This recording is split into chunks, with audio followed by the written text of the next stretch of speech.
guys, it is Blair here and welcome back to another video. And as you can see by the title, we are doing a speed build and I am really excited for this. So today we are gonna build like a smaller house, not really a really big house because I don't really like building big houses because they take me a long time. They take me like 2 hours to build. But today we are going to build a 1-bedroom, 1-bathroom home. So if you were living by yourself, this would be a great house for you. Well, further ado.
part to this.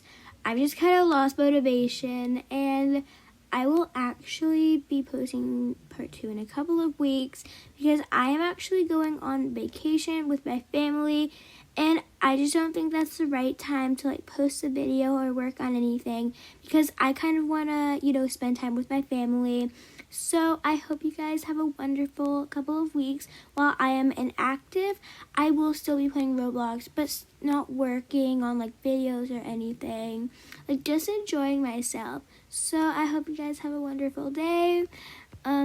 Stay happy, stay safe, and stay amazing. I love you all. Goodbye, and have a nice day. Oh, wait. Before we go, well, let's do a tour of the finished project. Okay, whatever. Okay, so as you can see, we have these decorations outside. We have this start of a living room, start of a kitchen. And then we have, I actually could not move this like little thing. So yeah. We have a garage if you want to put a car. I won't be putting a car because I usually don't spend that much money on speed builds or builds that I probably won't use. This only cost me in this video, a couple of $1,000. So if you're, if you're not that good with money right now in Bloxberg, always feel free to use this. Yeah, okay, so I think we might, actually, no, because we don't have enough space. I think I might just do that in the other video. Well, guys, have a nice day. I love you all. Bye.